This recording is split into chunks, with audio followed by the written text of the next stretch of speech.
would you say to someone though who thinks that they can accurately track their success with these various different things just in their head without tracking it on your magical spreadsheets as you mentioned? Well, I think, like I said, you're biased. So one of the things that data collection tells us is where our biases lie, and biases including how we as authors are biased in favor of certain platforms as effective for us or not, that kind of thing. And the only way to access your own biases and know whether you're correct or not in how you're effectively spending your time and your creative energy is to accurately track it.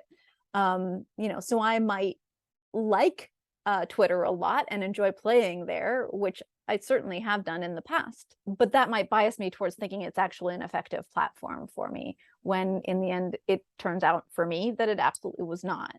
And then so this is why you kind of like need your baseline, because your baseline is giving you information not only on your demographics and your analytics, but also on your own how your own opinions about these things have influenced you. Now, I will say with social media in particular that like the primary reason to have these two out, the T part of want, the two places where you play on social media, is that they do act as kind of conduits to get people towards your website and testing grounds and stuff like that. And so I tend to advise that you pick social media platforms that you do actually enjoy using, because you need to be on them and using them and engaging with them in order to have them be an effective test ground, a fertile test ground.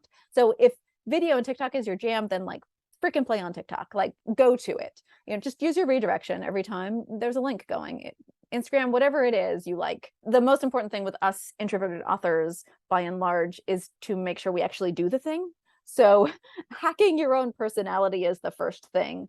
Data can help you hack your own biases, but you don't have data if you're not actually creating it somewhere, right? So like the first responsibility of an author is to write the next book, is to get the next actual piece of content that you want to be your livelihood out in the world. That is the best thing for tracking, right? That is the best data you can have. So that's important. But also, like, if you are somebody who's a little bit ooh shiny like me and likes to experiment with all the new platforms and investigate the new things, then actually tracking your data in all these different spaces can tell you where better to focus your time if you're a little loosey goosey, which I am. So like I genuinely enjoy a lot of social media. I know that's a terrible confession to make, but I do like it. I like my fans a lot. Like they're my people. I would go shopping with them. I know we would hang out. We have hung out. Like they're great. I like hanging out with them wherever they exist on the internet. So I could and have spent like all day on social media. So one of my reasons for tracking data is to stop myself from doing that and actually write. Because again, like many writers, I'll do anything not to write. And I need to track data so I don't have the excuse. Like, no, I don't get to check Twitter because guess what? Twitter doesn't work for me. So That's actually a sit down and type. It's a very diplomatic answer. I would have gone way harsher and just said, "There's no fucking way you can remember all of it. Write it Yeah. down." Yeah, that's true. That's very, very true.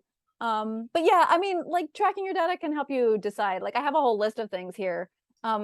It helps you know your baseline before you start any kind of campaign, whether that's a launch campaign or an advertisement campaign. So like that's one reason to do it. It helps you decide whether to make a pivot or a change. Like you can use data tracking to see whether your existing audience, if you have one, is really willing to follow you when you try a new genre, for example, or how much work it's going to be to get them to try a new genre, how experimental. Like if you're like me, I love experimenting with things. So like I always take, especially in the indie sphere and especially Amazon doing something crazy, as an excuse to see how I can pivot. So Amazon decides it's going to delay audiobooks in the middle of lockdown for, what was it, like half a year, 6 months, 8 months for some of us. So you would upload an audiobook and it would just not go live for months. And so what do? I go look at Amazon's terms of service, and it turns out that you're only exclusive to them when it's up.